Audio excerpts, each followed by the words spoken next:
2021 Ford Bronco First Drive Review. The long-awaited 4x4 SUV is absolutely the real deal.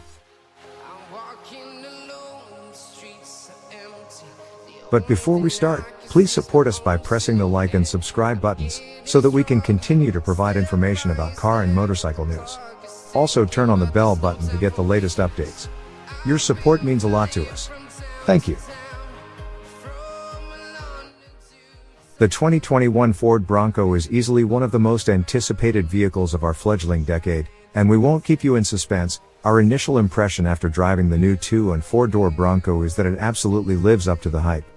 Driven on road or off, viewed as a getaway/adventure vehicle, a family truckster, or as a piece of retro automotive art, the Bronco feels like a winner. Indeed, Jeep's longtime off-road champ, the Wrangler, now has some serious 4x4 SUV competition, as does our 2021 MotorTrend SUV of the year, Land Rover's Epic Defender. We had the Wrangler in mind as we saddled up a Bronco in Austin, Texas, for our first on-road drive. Our trusty steed was a mid-level 4-door black diamond model. Seriously, who came up with these Bronco trim level names? With a 2.3-liter EcoBoost engine, manual transmission, and honest-to-goodness steel wheels. Hey, there were more lavish Broncos available to drive, but we can't resist a stick and steelies on a vehicle like this. The 2021 Ford Bronco almost immediately made a positive first impression. For starters, its cabin feels spacious and airy compared to the claustrophobic Wranglers. While the Jeep's instrument panel and windshield are so close to you that you can practically inhale them, the Bronco's dash does a better job of social distancing, and we appreciate the breathing room. Shades of the original Bronco. If you've ever driven a first-generation Ford Bronco, you'll immediately appreciate the view out over the new Bronco's hood. The hood is broad and flat and outlined by flipped-up fender edges, just like the original Broncos. Those visible edges, capped with load-bearing metal brackets Ford calls trail sights, come in very handy when off-roading, which we'll talk more about shortly.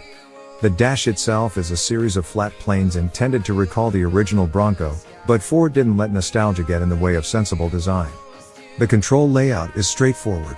The switchgear feels substantial and easy to use, and there are well-placed grab handles at the edge of the dash to help with the long climb into the front seats. The back seats in the 4-door Bronco weren't quite so pleasant. They are mounted high, which is nice for visibility, but they're also thin, parsimoniously padded, and short on thigh support.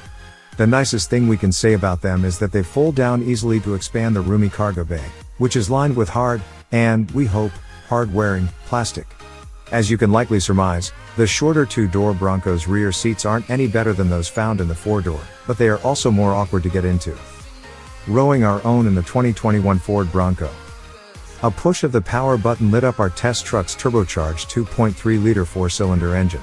This is the lesser of the Bronco's 2 power plants, producing 300 horsepower and 325 pounds-to-foot of torque. The optional 2.7-liter twin-turbo V6 makes 330 horsepower and 415 pounds-to-foot. Note that these figures are for premium fuel. Run your Bronco on regular, and the 2.3 loses 25 horsepower and 10 pounds-to-foot, while the V6 gives up 15 horsepower and 5 pounds-to-foot. The manual transmission is a 7-speed gearbox, but the lowest gear is conveniently marked C for crawl and requires lifting a collar to engage it, just like you must do for reverse. It's a ridiculously low gear ratio, and you won't want to use it for normal driving, nor could you. The shifter gate's design makes it difficult to shift quickly from C to the real first gear. For the purposes of pavement, this is a 6-speed box. We slid the stubby shifter into first, noting its precise but notchy action, let out the clutch, and we were away. The rest of the transmission's gearing is excessively tall, and we had to change gears later than we normally would lest low revs magnify whatever turbo lag the 2.3-liter engine exhibits.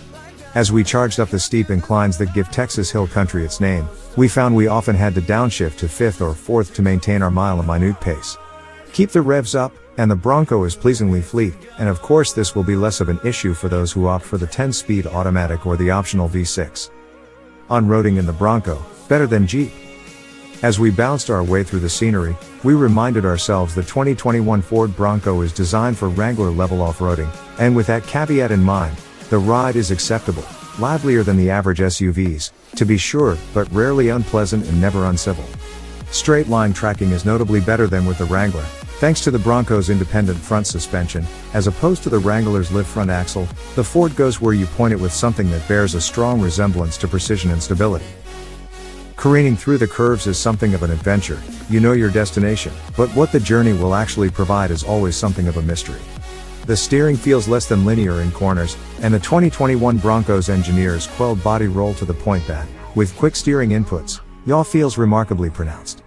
Driving a Bronco fast through twisty roads is not something we'd recommend to our friends, though the Ford feels appreciably less discombobulated than the Wrangler. Still, the Land Rover Defender reminds us it is possible to combine outstanding off-road competence with true curvy road athleticism, something the Bronco can't quite manage. Oh Ford, why did you ever sell Land Rover? We experienced a significant amount of tire noise, as one might expect, and we also heard some wind whistle through the removable hardtop seams. Bronco engineers accused us of not securing the panels properly, but the latches are L-shaped affairs, and it's very obvious when they are snapped home correctly, and they were snapped home correctly. However, these were pre-production models, subject to assembly gremlins, so it's reasonable to expect production models will be better. Or perhaps perfection is too much to ask for on such an easily removable top. Here's how you do it, with video, which is divided into sections, 5 for the 4-door, most of which are light enough for one person alone to deploy. The fine-sounding stereo did an excellent job drowning out this extraneous noise, which was impressive since the Bronco we drove featured the entry-level infotainment system. To summarize the on-road experience, it's no fancy Italian exotic, but we think a cross-country trip in a 2021 Ford Bronco would be far more tolerable than one in a Jeep Wrangler, though not nearly as enjoyable as the same trip would be in a Land Rover Defender.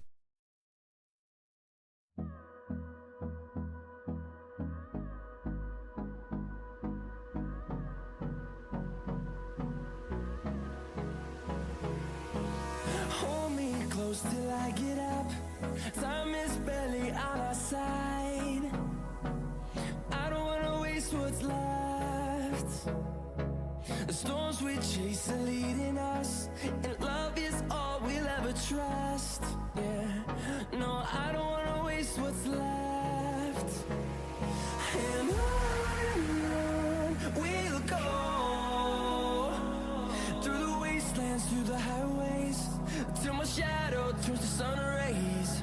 And on we'll go, through the wastelands, through the highways. And on we'll go.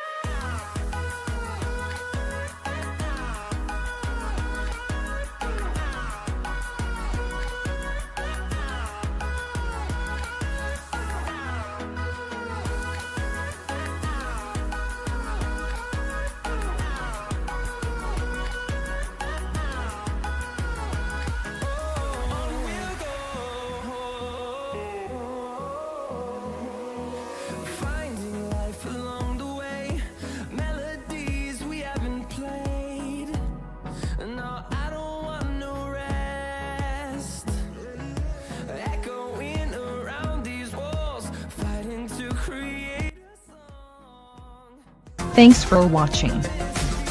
Drop a like, leave a comment, and don't forget to subscribe to watch more videos like this.